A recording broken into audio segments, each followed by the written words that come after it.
بسم اللہ الرحمن الرحیم الحمدللہ رب العالمین والصلاة والسلام علی سید الانبیاء والمرسلین۔ ناظرین کرام، السلام علیکم ورحمۃ اللہ وبرکاتہ۔ میں ہوں تسلیم احمد صابری اور آپ پروگرام دیکھ رہے ہیں آدم سے خاتم تک۔ ناظرین کرام، 10ویں سنہ ہجری کے واقعات پر مشتمل آج دوسرا پروگرام ہے۔ عام الوفود یا قبول اسلام کے لیے رسول اللہ صلی اللہ علیہ وآلہ وسلم کی خدمت اقدس میں حاضر ہونے والے وفود کا سال اپنے نام کے مطابق ہی اس لحاظ سے اہمیت کا حامل ہے کہ اس سال لوگ خود اسلام کے پیغام سے متاثر ہو کر مدینہ منورہ کی جانب کھچے چلے آ رہے تھے۔ پہلے حضور نبی کریم صلی اللہ علیہ وآلہ وسلم تبلیغی وفود یا خطوط مختلف اہم شخصیات کو بھیجا کرتے تھے، لیکن فتح مکہ اور غزوہ حنین کے بعد معاملہ گویا بالکل برعکس ہو گیا۔ سرزمین حجاز، یمن، شام، مصر وغیرہ کے لوگوں کو یقین ہو گیا تھا کہ اسلام میں کوئی ایسی بات ضرور ہے کہ محض دو اشروں میں اس نے مکہ، مدینہ اور قریبی علاقوں کی کایا پلٹ کر رکھ دی ہے۔ بس اسی سوچ کے ساتھ وہ مدینۃ الرسول صلی اللہ علیہ وآلہ وسلم میں رسول خدا صلی اللہ علیہ وآلہ وسلم کے پاس حاضر ہوتے اور ذہن میں جو الجھن ہوا کرتی اس کا بھی حل حضور نبی کریم صلی اللہ علیہ وآلہ وسلم سے حاصل کیا کرتے۔ ہم جانتے ہیں کہ رسول اللہ صلی اللہ علیہ وآلہ وسلم کی ظاہری حیات مبارکہ کا یہ آخری دور چل رہا تھا اور سرکار دو عالم صلی اللہ علیہ وآلہ وسلم کی زیادہ تر توجہ شاعر اسلام کی ترویج و اشاعت اور تعلیم و تربیت پر مرکوز تھی۔ اکا دکا جنگی مہمات بھی درپیش آئیں، لیکن ہم دیکھتے ہیں کہ جنگوں کا دور اب گزر چکا ہے اور اب اسلام ہی جزیرہ نما عرب کا انچیلنجڈ دین بن گیا ہے۔ سب سے زیادہ مسئلہ تو قریش کا تھا، جو سرکار دو عالم صلی اللہ علیہ وآلہ وسلم کے رشتہ دار اور کعبے کے متولی ہونے کی وجہ سے پورے خطے میں افضل اور مکرم سمجھے جاتے تھے۔ جب وہی مطیع ہو گئے تو اب قبائلی اور متمدن عربوں کے پاس اسلام کی طرف راغب نہ ہونے کی کوئی وجہ باقی نہیں رہ گئی تھی۔ جہاں تک اہل کتاب یعنی یہود و نصارہ کا تعلق تھا تو وہ اپنے آسمانی صحیفوں میں آخری نبی کی بعثت کی نشانیاں دیکھ کر محمد مصطفیٰ صلی اللہ علیہ وآلہ وسلم کی حقانیت کے دل سے تو قائل ہو چکے تھے، لیکن کچھ ناعاقبت اندیش زبان سے اقرار سے گریز کر رہے تھے۔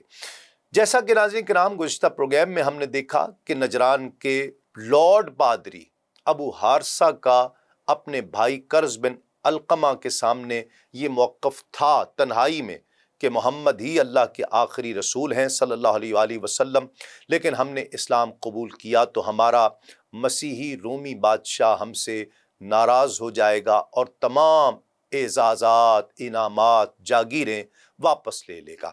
جیسا کہ ہم نے دیکھا کہ کرز بن علقمہ نے اپنے بھائی ابو حارثہ کی جب یہ بات سنی تھی تو کچھ عرصے بعد اس نے حضور نبی کریم صلی اللہ علیہ وآلہ وسلم کے دست مبارک پر اسلام کی بیعت کر لی تھی۔ آج ہم مزید وفود کی تفصیلات پیش کریں گے، تاہم گفتگو کا باضابطہ آغاز نجران سے ہی کرتے ہیں۔ امام ابن جریر طبری لکھتے ہیں کہ عبداللہ بن ابی بکر رضی اللہ تعالیٰ عنہ سے مروی ہے کہ 10 سنہ ہجری کے ربیع الآخر یا جمادی الاولیٰ میں رسول اللہ صلی اللہ علیہ وآلہ وسلم نے حضرت خالد بن ولید کو بنو الحارث بن کعب کے پاس نجران کی طرف بھیجا اور حکم دیا کہ لڑنے سے قبل انہیں اسلام کی دعوت دینا اور اس کے لیے 3 دن کی مہلت بھی دینا۔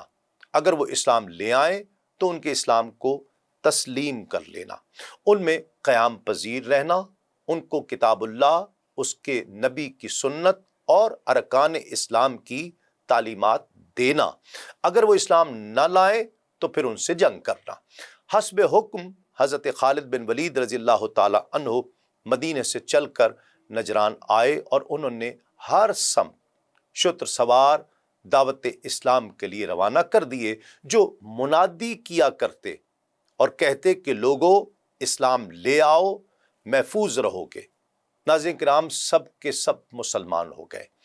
پہلا مرحلہ بأحسن مکمل ہونے کے بعد حضرت خالد بن ولید وہاں قیام پذیر ہو گئے اور انہیں اسلام، کتاب اللہ اور سنت رسول کی تعلیم دینے لگے۔ نجران میں ہونے والی اس پیش رفت کے بعد حضرت خالد بن ولید نے رسول اللہ صلی اللہ علیہ وآلہ وسلم کو خط لکھا، جس میں یہ لکھا تھا کہ اے اللہ کے رسول، آپ پر اللہ کی سلامتی اور اس کی رحمت اور برکات نازل ہوں۔ میں آپ کے سامنے اس اللہ کی جس کے سوا اور کوئی معبود نہیں حمد و ثنا بیان کرتا ہوں۔ اما بعد، یا رسول اللہ، آپ نے مجھے بنو الحارث بن کعب کے پاس بھیجا تھا اور حکم دیا تھا کہ یہاں پہنچ کر میں 3 دن تک ان سے نہ لڑوں اور اس مدت میں انہیں اسلام کی دعوت دوں۔ اگر وہ اسلام قبول کر لیں تو میں اسے تسلیم کر کے انہیں ارکان اسلام، کتاب اللہ اور اس کے نبی کی سنت کی تعلیم دوں، اور اگر وہ اسلام نہ لائیں تو ان سے جنگ کروں۔ میں ان کے پاس آیا، میں نے یا رسول اللہ آپ کے حکم کے مطابق 3 دن تک انہیں اسلام کی دعوت دی اور شتر سواروں کے ذریعے سے یہ پیغام پہنچایا کہ اے بنو الحارث، اسلام لے آؤ، محفوظ رہو گے۔ تو وہ اسلام لے آئے ہیں اور انہوں نے جنگ نہیں کی۔ اب میں یا رسول اللہ آپ کے نیا حکم آنے تک ان لوگوں کے ساتھ مقیم ہوں اور انہیں ارکان اسلام، کتاب اللہ اور سنت رسول کی تعلیم دے رہا ہوں۔ آئندہ جیسا ارشاد ہو، والسلام علیکہ یا رسول اللہ ورحمۃ اللہ وبرکاتہ۔ ناظرین کرام، کسی خون خرابے کے بغیر دعوت کے کام میں اس کامیابی پر رسول اللہ صلی اللہ علیہ وآلہ وسلم نے مسرت اور اطمینان کا اظہار فرمایا اور حضرت خالد بن ولید کو جواباً یہ خط لکھا، جس میں نئی ہدایات دی گئی تھیں۔ بسم اللہ الرحمن الرحیم۔ یہ خط محمد النبی رسول اللہ صلی اللہ علیہ وآلہ وسلم کی جانب سے خالد بن ولید کو لکھا جاتا ہے کہ تم پر سلامتی ہو، میں تمہارے سامنے اس اللہ کی جس کے سوا کوئی اور خدا نہیں، معبود نہیں، تعریف کرتا ہوں۔ اما بعد، تمہارا خط تمہارے قاصد کے ہاتھ مجھے ملا، جس میں تم نے بنو الحارث کی جنگ سے قبل ہی اسلام لانے کی دعوت دی ہے، اور مجھے معلوم ہوا تم نے اسلام کی جو دعوت انہیں دی اسے انہوں نے قبول کیا اور اس بات کی شہادت دی ہے کہ سوائے اللہ وحدہ لا شریک کے کوئی اور معبود نہیں، اور یہ کہ محمد صلی اللہ علیہ وآلہ وسلم اس کے بندے اور رسول ہیں، اور اللہ نے انہیں اپنی ہدایت کے قبول کرنے کی توفیق عطا فرمائی۔ تم انہیں جنت کی بشارت دو، دوزخ سے ڈراؤ، اور پھر واپس چلے آؤ اور اپنے ساتھ ان کا ایک وفد بھی لے آنا۔ والسلام علیکہ ورحمۃ اللہ وبرکاتہ۔ ناظرین کرام، اس حکم کے موصول ہوتے ہی حضرت خالد بن ولید رسول اللہ صلی اللہ علیہ وآلہ وسلم کے پاس واپس آ گئے۔ ان کے ساتھ بنو الحارث بن کعب کا ایک وفد بھی، جس میں ان کے بڑے بڑے لوگ شامل تھے، رسول اللہ صلی اللہ علیہ وآلہ وسلم کی خدمت میں حاضر ہوئے۔ انہیں دیکھ کر آپ صلی اللہ علیہ وآلہ وسلم نے پوچھا کہ یہ کون ہیں؟ یہ تو وضع قطع سے ہندوستانی معلوم ہوتے ہیں۔ آپ سے کہا گیا کہ یہی بنو حارث بن کعب کے ارکان ہیں۔ جب یہ آپ کے قریب آ کر ٹھہرے تو انہوں نے آپ صلی اللہ علیہ وآلہ وسلم کو سلام کیا اور کہا کہ ہم اس بات کی شہادت دیتے ہیں کہ آپ اللہ کے رسول ہیں اور سوائے اللہ کے اور کوئی معبود نہیں۔ رسول اللہ صلی اللہ علیہ وآلہ وسلم نے فرمایا، اور میں بھی اس بات کی شہادت دیتا ہوں کہ سوائے اللہ کے اور کوئی خدا نہیں اور میں اللہ کا رسول ہوں۔ اس کے بعد آپ نے ان سے کہا کہ تم ہی وہ لوگ ہو کہ جب تم ہنکائے جاتے ہو تو آگے بڑھتے ہو۔ وہ سب خاموش رہے، کسی نے اس بات کا جواب نہیں دیا۔ نبی کریم صلی اللہ علیہ وآلہ وسلم نے یہ بات 2-3 مرتبہ دہرائی، کسی نے جواب نہیں دیا۔ چوتھی مرتبہ ان میں سے ایک یزید بن عبد المدان نے کہا، یا رسول اللہ، بے شک ہم ہی وہ لوگ ہیں کہ جب ہانکے جاتے ہیں تو آگے بڑھتے ہیں۔ اس نے بھی یہ بات 4 مرتبہ ہی کہی۔ اس کے بعد رسول اللہ صلی اللہ علیہ وآلہ وسلم نے فرمایا کہ اگر خالد بن ولید نے مجھے یہ نہ لکھا ہوتا کہ تم اسلام لے آئے ہو اور تم نے جنگ نہیں کی تو میں اسی وقت تم سب کو قتل کروا دیتا۔ حضور نبی کریم صلی اللہ علیہ وآلہ وسلم کے اس سخت رویے کا واقعہ امام طبری نے نقل کیا ہے، تاہم ابن اسحاق اور زینی دہلان نے اس سختی کا ذکر نہیں کیا۔ بہرحال بنو الحارث کے رکن یزید بن عبد المدان نے جواب میں کہا کہ بخدا یا رسول اللہ، آپ کے یا خالد بن ولید کے شکر گزار نہیں ہیں۔ آپ صلی اللہ علیہ وآلہ وسلم نے پوچھا پھر کس کے شکر گزار ہو؟ تو یزید نے کہا ہم اس اللہ کے شکر گزار ہیں جس نے آپ کی وجہ سے ہمیں رہنمائی عطا فرمائی۔ آپ علیہ الصلوۃ والسلام نے فرمایا تم بالکل صحیح کہتے ہو۔ پھر پوچھا کہ اچھا یہ بتاؤ کہ عہد جاہلیت میں تم اپنے دشمنوں پر کس طرح غلبہ حاصل کرتے تھے؟ تو انہوں نے کہا ہم تو کسی پر غلبہ پاتے ہی نہیں تھے۔ آپ صلی اللہ علیہ وآلہ وسلم نے اپنا سوال دہراتے ہوئے فرمایا کہ بے شک تم اپنے مقابل پر غلبہ پاتے تھے، اس کی وجہ بتاؤ۔ تو انہوں نے کہا کہ چونکہ ہم نسلاً غلام زادے ہیں، اس وجہ سے جو کوئی ہم سے لڑتا تھا ہم سب مل کر اس کا مقابلہ کیا کرتے تھے اور متفرق نہیں ہوتے تھے، اور ہم خود کبھی کسی پر ظلم میں ابتدا نہیں کرتے تھے۔ حضور نبی کریم صلی اللہ علیہ وآلہ وسلم نے فرمایا سچ کہتے ہو۔ پھر رسول اللہ صلی اللہ علیہ وآلہ وسلم نے قیس بن الحسین کو قبیلہ بن الحارث بنی کعب کا امیر مقرر فرما دیا۔ یہ وفد اپنی قوم کے پاس بقیہ شوال یا شروع ذی القعدہ میں چلا آیا۔ ان کی واپسی کے کچھ عرصے کے بعد رسول اللہ صلی اللہ علیہ وآلہ وسلم کا پھر وصال ہو گیا تھا۔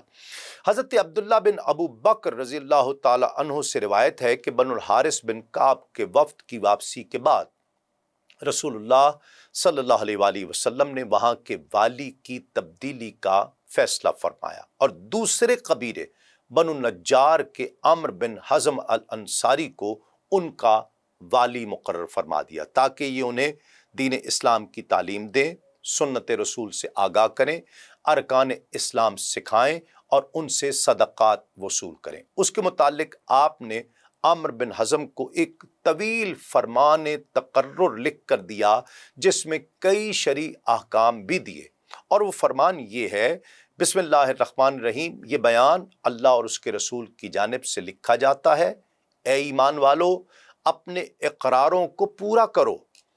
یہ عہد محمد صلی اللہ علیہ وآلہ وسلم کی جانب سے عمرو بن حزم کے لیے انہیں یمن بھیجتے وقت لکھا جاتا ہے۔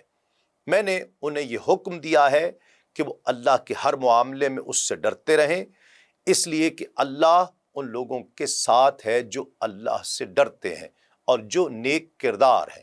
میں نے انہیں حکم دیا ہے کہ وہ اللہ کے حکم کے مطابق اللہ کے حق کو وصول کریں، لوگوں کو خیر کی بشارت دیں اور خیر کا حکم دیں، لوگوں کو قرآن کی تعلیم دیں اور دین کے ارکان سمجھائیں، لوگوں کو برائیوں سے روکیں اور صرف وہ شخص جو پاک ہو قرآن کو ہاتھ لگائے، لوگوں کو ان کے حقوق اور فرائض سے آگاہ کریں، نیکی میں لوگوں کے ساتھ نرمی کریں اور جب وہ ظلم کے مرتکب ہوں ان پر سختی کریں۔ اللہ ظلم کو برا سمجھتا ہے اور اس سے اس نے منع فرمایا ہے، اس لیے وہ کہتا ہے خبردار ہو جاؤ، ظالموں پر اللہ کی لعنت ہے۔ لوگوں کو جنت کی بشارت دیں اور اس کے اعمال سے آگاہ کریں، دوزخ سے ڈرائیں اور اس کے اعمال سے متنبہ کریں، لوگوں کے ساتھ نہایت اخلاق کے ساتھ پیش آئیں تاکہ وہ ارکان دین کو اچھی طرح سمجھ لیں، لوگوں کو حج کے ارکان بتائیں، ان میں جو سنت ہے اور جو فرض ہے اس کی تشریح کریں، اور حج اکبر اور حج اصغر یعنی عمرے کے متعلق اللہ نے جو احکام دیے ہیں ان سے لوگوں کو واقف کریں۔ وہ لوگوں کو صرف ایک چھوٹے سے کپڑے کو پہن کر نماز پڑھنے سے روک دیں، البتہ اگر وہ ایک کپڑا اتنا بڑا ہو کہ شانوں پر ڈالا جا سکے تو مذائقہ نہیں ہے۔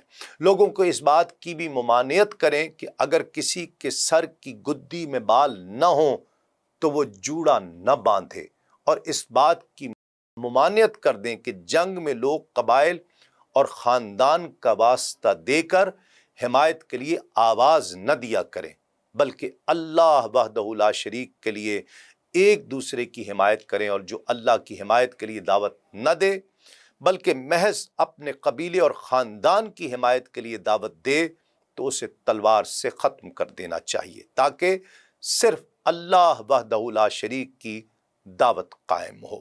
ناظرین کرام، اپنے فرمان عالی شان میں رسول اللہ صلی اللہ علیہ وآلہ وسلم نے مزید فرمایا، لوگوں کو وضو کا حکم دیں، اس طرح کہ وہ اپنا منہ دھوئیں، کوہنیوں تک ہاتھ دھوئیں اور ٹخنوں تک پاؤں دھوئیں، اور اللہ کے حکم کے مطابق سر کا مسح کریں۔ اور میں نے ان کو اوقات مقررہ پر نماز پڑھنے کا حکم دیا ہے، اور ہدایت کی ہے کہ رکوع کو پوری طرح ادا کریں، تمام میں رقت قلب ظاہر کریں، صبح کی نماز تڑکے پڑھیں، دوپہر کی نماز دوپہر کو زوال شمس کے بعد پڑھیں، عصر کی نماز اس وقت پڑھیں جب کہ آفتاب کا سایہ زمین پر ٹیڑھا ہو جائے، اور مغرب کی نماز رات شروع ہونے پر ادا کریں، اس میں ستاروں کے آسمان پر نمودار ہونے کا انتظار کریں۔ رات کے اول حصے میں عشاء کی نماز پڑھیں۔ جمعہ کی نماز کے متعلق حکم دیا جاتا ہے کہ جب اذان ہو تو فوراً تیزی کے ساتھ نماز کے لیے جائیں، نماز کو جاتے وقت غسل کریں۔ میں نے انہیں حکم دیا ہے کہ وہ مال غنیمت میں سے اللہ کا خمس وصول کریں، اور زمینوں میں سے مومنین سے بقدر عشر لگان وصول کریں۔ لگان کی یہ مقدار ان زمینوں سے متعلق ہے جو بارش یا چشمے سے سیراب ہوتی ہیں، اور جو ڈول سے سیراب ہوں ان سے نصف عشر لیا جائے۔ 10 اونٹوں میں 2 بکریاں لی جائیں، 20 اونٹوں میں 4 بکریاں لی جائیں، 40 گایوں میں 1 گائے، 30 گایوں میں سے 1 بچڑا یا نر، یا 40 بکریوں میں 1 بکری۔ یہ مقدار اللہ کی جانب سے مسلمانوں پر زکوٰۃ کے لیے فرض کی گئی ہے۔ جو اس سے زیادہ دے اس میں اس کا فائدہ ہی ہے۔ جو یہودی یا نصرانی اپنی خوشی سے مسلمان ہو جائے اور اللہ کے دین کو قبول کر لے، وہ مومن ہے۔ اس کے حقوق اور فرائض وہی ہوں گے جو دوسرے مسلمانوں کے ہیں، اور جو شخص اپنے مذہب پر یہودی یا نصرانی قائم رہے اسے ہرگز ترک مذہب کے لیے کسی طرح بھی مجبور نہ کیا جائے، البتہ ان کے ہر بالغ مرد و عورت پر، خواہ وہ آزاد ہو یا غلام، 1 دینار کامل جزیہ عائد کیا جائے، جو سالانہ نقد یا جنس کی شکل میں وصول کیا جائے۔ نقد نہ وصول ہو تو اس کی قیمت کا کپڑا لیا جائے، اور جو اس رقم کے دینے سے انکار کرے وہ اللہ، اس کے رسول اور تمام مسلمانوں کا دشمن سمجھا جائے۔ ناظرین کرام، واقدی کے بیان کے مطابق رسول اللہ صلی اللہ علیہ وآلہ وسلم کا جب وصال ہوا، عمرو بن حزم ہی نجران پر آپ صلی اللہ علیہ وآلہ وسلم کے عامل اس وقت مقرر تھے۔ ناظرین کرام، یہ مقدس ذکر جاری ہے ایک مختصر سے وقفے کے بعد۔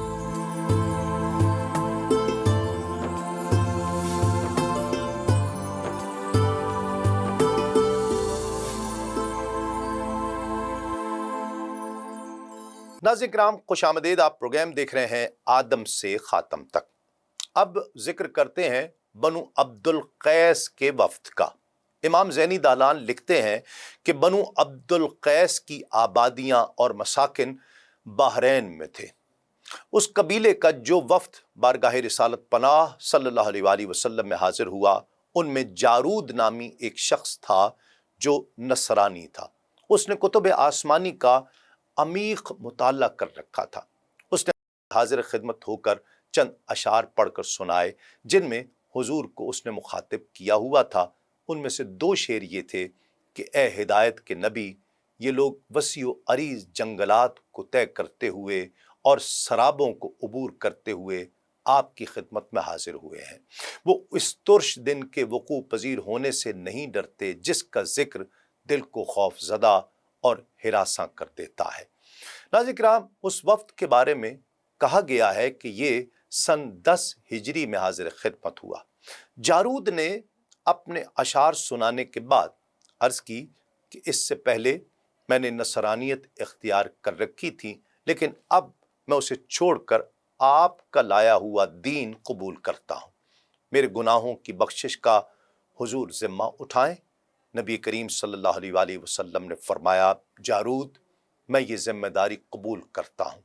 اللہ نے تمہیں ہدایت دی ہے اور تو نے وہ دین قبول کیا ہے جو تیرے پہلے دین سے 100 مرتبہ بہتر ہے۔ اس نے دین اسلام کو قبول کیا اور اس کی پیروی کرتے ہوئے وفد کے دیگر ارکان بھی حلقہ بگوش اسلام ہو گئے۔ اس وفد کے مسلمان ہونے کے سلسلے میں ایک اور روایت میں یوں بیان کیا گیا ہے کہ اس سفر میں جارود کے ساتھ سلمہ بن ایاز اسدی بھی تھا۔ جارود نے ایک روز سلمہ سے کہا کہ ایک نیا شخص ظاہر ہوا ہے جس نے نبوت کا دعویٰ کیا ہے، کیا تم اس کے پاس جانے کے لیے تیار ہو؟ اگر ہمیں اس میں کوئی صداقت معلوم ہوئی تو ہم اسے قبول کر لیں گے۔ میرا یہ خیال ہے کہ یہ وہی نبی ہیں جن کی آمد کی بشارت حضرت عیسیٰ ابن مریم علیہ السلام نے دی تھی، لیکن ہم دونوں اس کو آزمانے کے لیے اپنے اپنے دل میں 3 مسئلے مخفی رکھیں گے۔ اگر اس نبی نے ہمارے نہاں خانہ دل میں ان مسائل کو جان لیا تو پھر وہ یقیناً نبی برحق ہوگا۔ ناظرین کرام، یہ باتیں طے کرنے کے بعد وہ بارگاہ مصطفی صلی اللہ علیہ وآلہ وسلم میں حاضر ہوئے۔ پہلے جارود نے اپنی گفتگو کا آغاز کیا۔ اس نے پوچھا کہ اے سراپا حسن و خوبی، آپ کے رب نے آپ کو کیا دے کر مبعوث فرمایا؟ حضور نبی کریم صلی اللہ علیہ وآلہ وسلم نے ارشاد فرمایا، میں گواہی دیتا ہوں کہ اللہ کے سوا کوئی معبود نہیں اور میں اللہ کا بندہ اور اس کا رسول ہوں۔ مجھے اللہ نے حکم دیا ہے کہ میں معبودان باطلہ سے اپنا تعلق منقطع کر لوں۔ اس نے مجھے حکم دیا ہے کہ میں بر وقت ہر نماز کو ادا کروں، اپنے مال کی زکوٰۃ دوں اور حج کروں، اور اس کے علاوہ مجھے اس حقیقت سے بھی آگاہ کیا ہے کہ جو شخص نیک اعمال کرتا ہے ان کا فائدہ اسے ملتا ہے، اور جو برے اعمال کا مرتکب ہوتا ہے ان کا بوجھ بھی اسی کی گردن پر ہوگا، اور آپ کا رب بندوں پر ظلم نہیں کیا کرتا۔ پھر جارود نے کہا کہ اگر آپ واقعی نبی ہیں تو ہمیں بتائیے کہ ہم نے اپنے دلوں میں کیا چھپا رکھا ہے۔ رسول کریم صلی اللہ علیہ وآلہ وسلم کچھ دیر توقف فرمایا، جیسے اونگ آئی ہو، پھر سر مبارک اٹھایا۔ اس وقت پسینے کے قطرے ڈھلک رہے تھے۔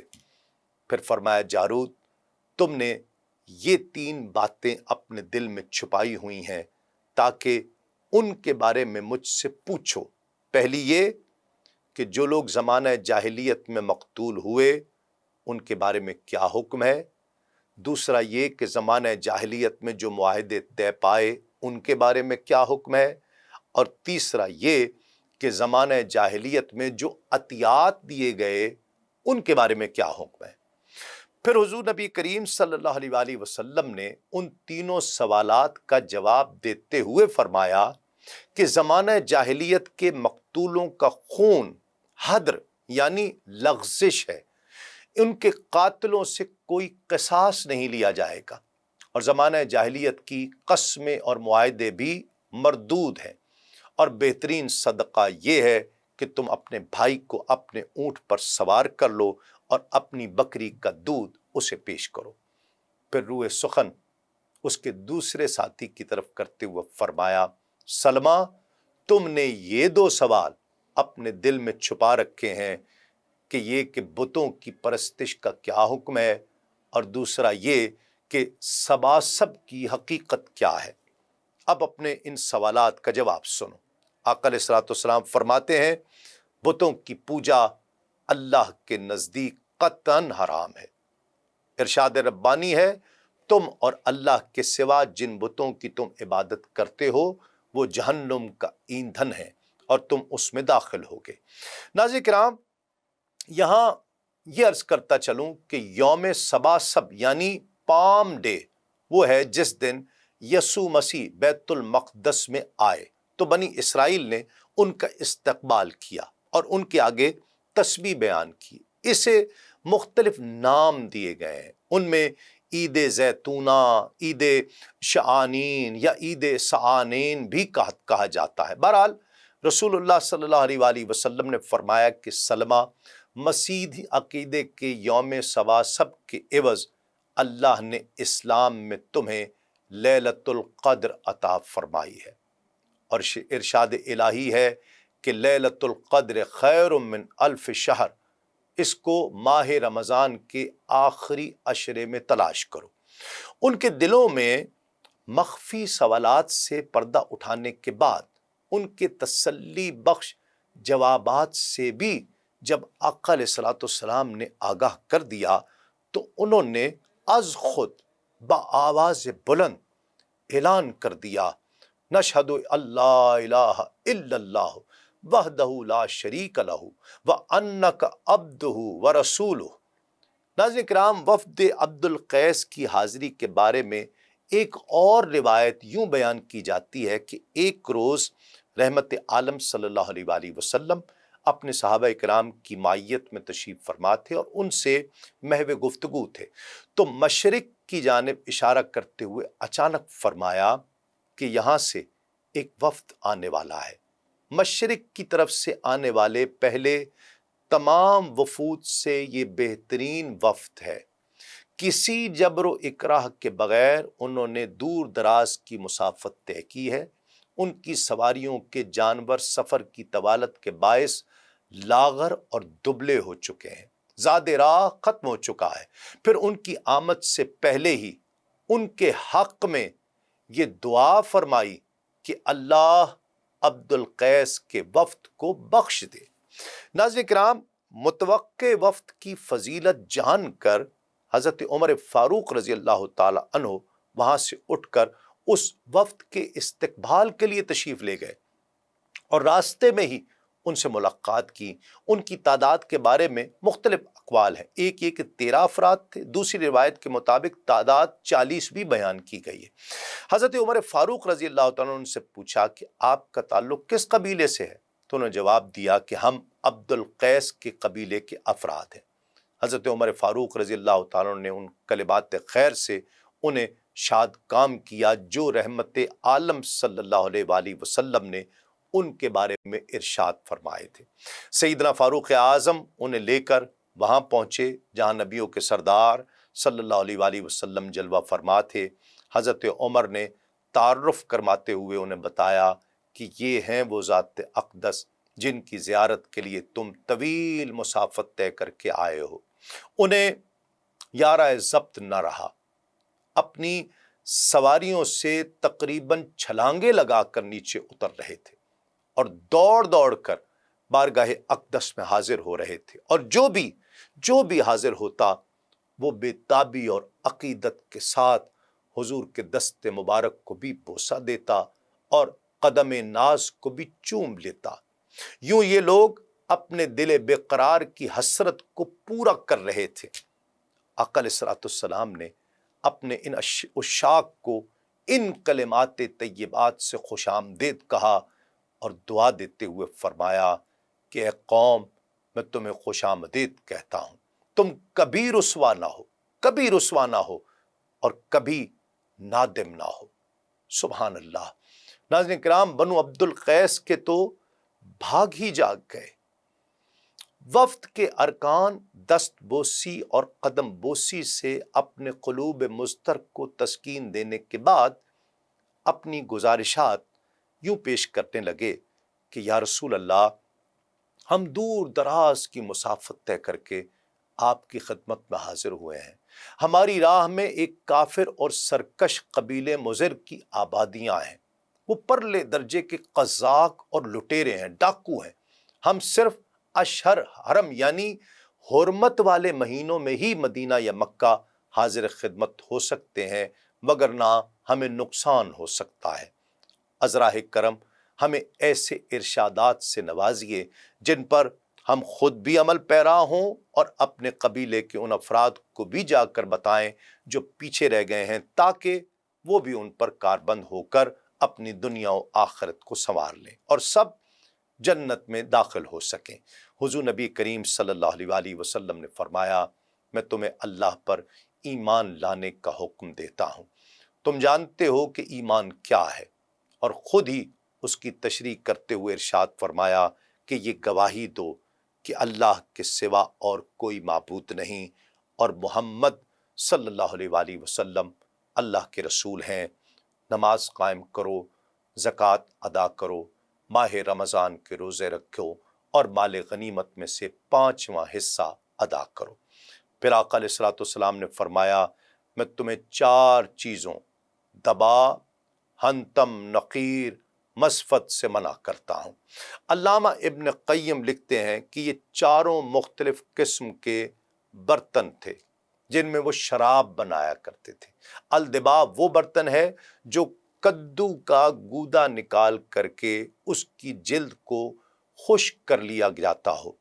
ہنتم وہ گھڑا جس پر سبز رنگ کا لیپ کر دیا ہو تاکہ اس کے مسام بند ہو جائے، اور نقیر وہ چیز ہے جو درخت کے تنے کو کھود کر گھڑا بنایا گیا ہو، اور مزفت ایک ایسا برتن جس پر تارکول کا لیپ کیا جاتا ہو۔ کیونکہ ناظرین کرام ان برتنوں میں بنو عبد القیس شراب بنایا کرتے تھے، ابتدا میں جب شراب کی حرمت کا حکم نازل ہوا تو ان برتنوں کا استعمال بھی ممنوع قرار دیا گیا تاکہ انہیں دیکھ کر شراب پینے کا شوق انہیں کہیں پھر شراب پینے پر مجبور نہ کر دے۔ لیکن جب وہ احکام اسلامی کی بجا آوری میں پختہ ہو گئے تو پھر ان برتنوں کے استعمال کی حرمت بھی باقی نہ رہی۔ امام زینی دہلان مزید لکھتے ہیں کہ بنو عبد القیس کے وفد نے یہ بھی عرض کی کہ یا رسول اللہ، ہماری زمین میں بہت سے چوہے ہوتے ہیں، وہاں چمڑے کے برتن نہیں رہ سکتے، اس لیے ہم یہ چاروں اقسام کے برتن استعمال کرنے پر مجبور ہیں۔ تو نبی کریم صلی اللہ علیہ وآلہ وسلم نے فرمایا، خواہ انہیں چوہے بھی کھا جائیں۔ آپ صلی اللہ علیہ وآلہ وسلم نے 2 یا 3 بار یہ فرمان عالی شان دہرایا۔ حضرت اشج نے عرض کی، یا رسول اللہ، ہماری زمین ثقیل اور اس کی آب و ہوا مضر صحت ہے، اگر ہم نے یہ شراب نہ پی تو ہمارے پیٹ پھول جائیں گے۔ پھر ہاتھ سے اشارہ کرتے ہوئے کہا کہ ہمیں تھوڑی سی شراب کی رخصت عنایت کر دیں۔ حضور نبی کریم صلی اللہ علیہ وآلہ وسلم نے بھی دست اقدس سے اشارہ کرتے ہوئے فرمایا، اشج، اگر میں تمہیں اتنی شراب کی اجازت دے دوں تو تم میں سے کوئی ایک شراب کے نشے میں مخمور ہو کر اپنے چچا زاد پر تلوار لے کر چڑھ دوڑے گا اور تلوار کے ساتھ اس کی پنڈلی کاٹ کر رکھ دے گا۔ یہ دراصل بنو عبد القیس کے ایک واقعے کی طرف اشارہ تھا۔ اس قوم میں ایک شخص تھا جس کا نام جہم بن قسم تھا۔ اس نے کہا کہ جب میں نے حضور نبی کریم صلی اللہ علیہ وآلہ وسلم کی زبان مبارک سے یہ سنا تو میں اپنا کپڑا نیچے لٹکانے لگا تاکہ میں اس زخم کا نشان چھپا سکوں، لیکن اللہ نے اسے اپنے حبیب مکرم صلی اللہ علیہ وآلہ وسلم کے لیے ظاہر فرما دیا۔ آپ صلی اللہ علیہ وآلہ وسلم کا یہ فرمان عالی شان سن کر وہ سب مسکرانے لگے۔ آپ صلی اللہ علیہ وآلہ وسلم نے ان کے اس مسکرانے کا سبب پوچھا تو انہوں نے عرض کی کہ بخدا یا رسول اللہ، ہم نے نقیر میں شراب پی، ہم میں سے بعض کے ساتھ شمشیر زنی کرنے لگے، اس شخص کو تلوار کا زخم آ گیا جس سے یہ لنگڑا کر چلنے لگا جیسا کہ آپ دیکھ رہے ہیں۔ پھر حضور نبی کریم صلی اللہ علیہ وآلہ وسلم نے بنو عبد القیس کے شہر کی کھجوروں کی اقسام بیان فرمائی۔ فرمایا، تمہارے یہاں ایک کھجور پیدا ہوتی ہے جسے اس نام سے پکارتے ہیں، ایک اور قسم پیدا ہوتی ہے جسے تم فلاں نام سے پکارتے ہو۔ وفد میں سے ایک شخص نے عرض کی، یا رسول اللہ، میرے ماں باپ آپ پر قربان ہوں، اگر آپ ہجر یعنی علاقے کے نام کے وسط میں پیدا ہوتے پھر بھی آپ ان کے متعلق اس سے زیادہ نہ جانتے، میں گواہی دیتا ہوں کہ آپ اللہ کے سچے رسول ہیں۔ حضور نبی کریم صلی اللہ علیہ وآلہ وسلم نے فرمایا، جب سے تم میرے پاس بیٹھے تو اللہ کی جانب سے تمہاری زمین اٹھا کر میرے سامنے رکھ دی گئی ہے۔ میں نے اسے نزدیک سے لے کر دور تک دیکھا ہے۔ آپ نے انہیں فرمایا، تمہارے علاقے کی بہترین کھجور البرنی ہے، یہ مرض ختم کر دیتی ہے، مگر اس میں کوئی مرض نہیں ہے۔ ناظرین کرام، یہ تو تھا بنو عبد القیس کے ذکر، خوش نصیب وفد کا ذکر۔ یہاں ایک مختصر سا وقفہ لیتے ہیں، وقفے کے بعد یہ ذکر جاری رہے گا۔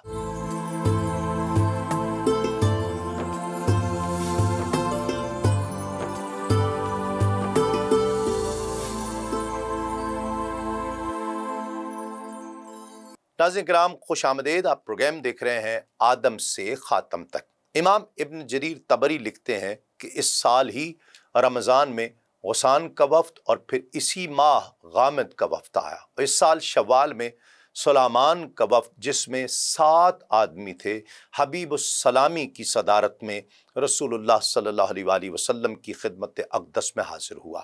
ان سے متعلق کتب سیرت اور کتب تاریخ خاموش ہیں۔ اس سال یعنی سن 10 ہجری میں بنو ازد کا وفد، جس میں 12-13 اشخاص تھے، سرد بن عبداللہ کی سرکردگی میں رسول اللہ صلی اللہ علیہ وآلہ وسلم کی خدمت میں حاضر ہوا تھا۔ اس کے متعلق عبداللہ بن ابو بکر سے مروی ہے کہ سرد بن عبداللہ الازدی بنو ازد کے ایک وفد کے ساتھ رسول اللہ صلی اللہ علیہ وآلہ وسلم کی خدمت اقدس میں حاضر ہوئے، اسلام قبول کیا اور پھر بڑے مخلص مسلمان ہو گئے۔ رسول اللہ صلی اللہ علیہ وآلہ وسلم نے انہیں ان لوگوں کا جو ان کی قوم سے اسلام لے آئے امیر مقرر فرمایا اور حکم دیا کہ وہ اپنے کنبے کے مسلمانوں کے ساتھ قبائل یمن کے مشرکوں سے جہاد کریں۔ تو اس طرح سرد بن عبداللہ اس حکم کے مطابق فوج لے کر یمن کی طرف چلے اور جرش آئے۔ اس زمانے میں وہ ایک قلعہ بند شہر تھا جس میں یمن کے کئی قبیلے سکونت پذیر تھے۔ بنو خشم بھی ان کے پاس آ گئے تھے۔ جب انہیں مسلمانوں کی پیش قدمی کا علم ہوا، یہ سب کے سب شہر کے اندر آ کر قلعہ بند ہو گئے۔ مسلمانوں نے 1 ماہ کے قریب ان کا محاصرہ جاری رکھا، مگر شہر والوں نے مسلمانوں کا کامیابی سے مقابلہ کیا اور انہیں اندر نہیں آنے دیا۔ مجبور ہو کر سرد بن عبداللہ واپس آئے۔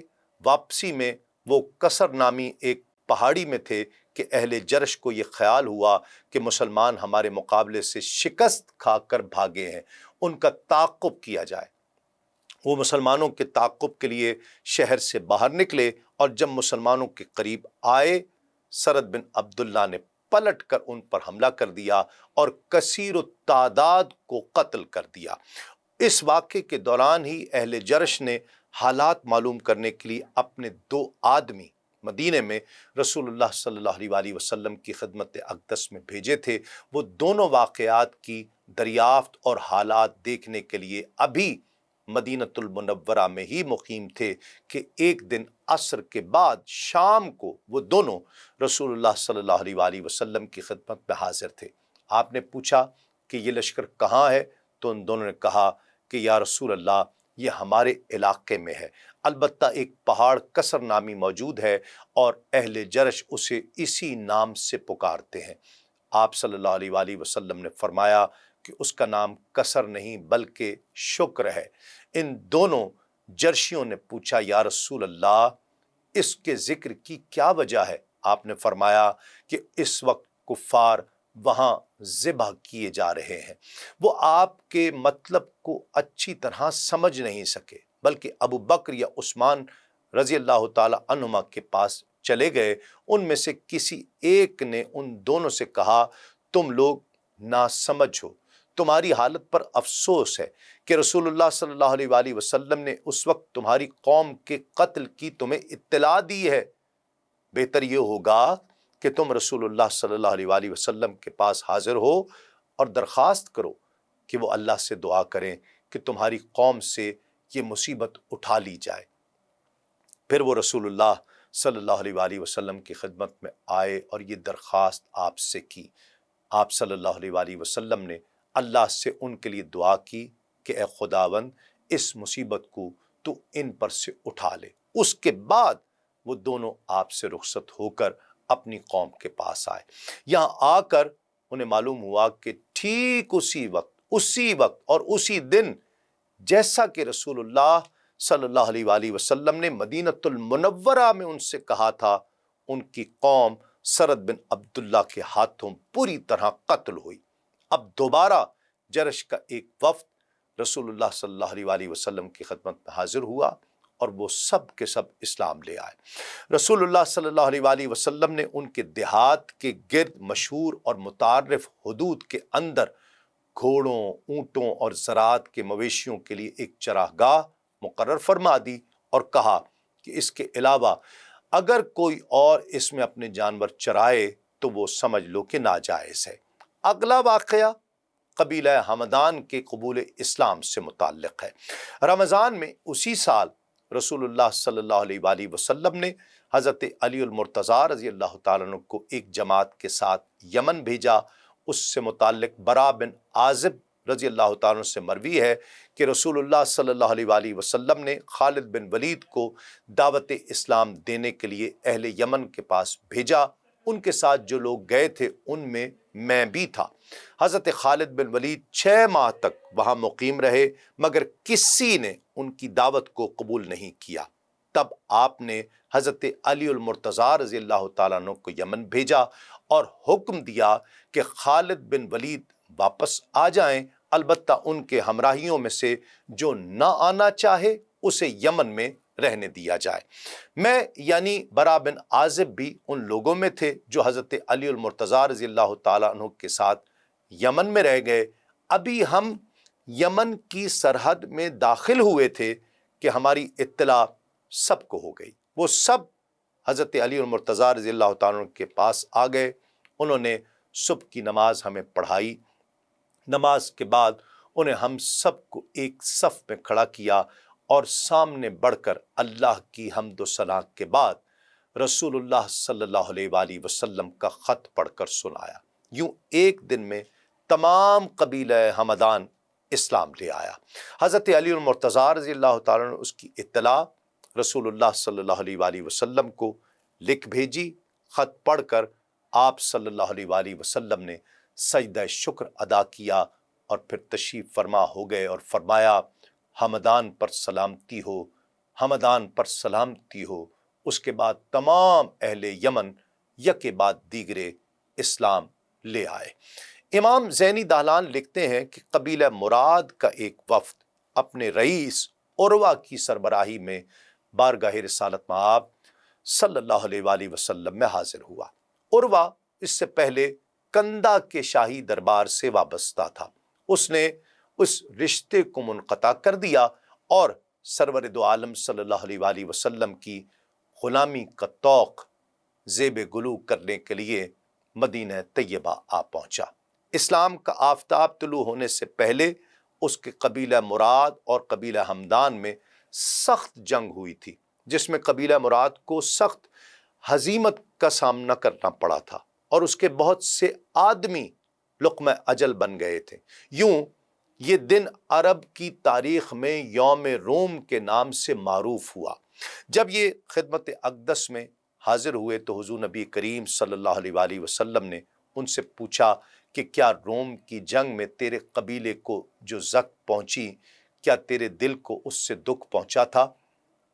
عرض کی یا رسول اللہ، کون ایسا سنگ دل ہے کہ اس کی قوم کو اتنی بڑی مصیبت پہنچے اور اس کا دل حزن و ملال سے لبریز نہ ہو جائے؟ تو حضور نبی کریم صلی اللہ علیہ وآلہ وسلم نے اسے دلاسا دیتے ہوئے فرمایا، فکر مت کرو، اس تکلیف کے باعث اسلام میں تمہارا درجہ بہت بلند ہوگا۔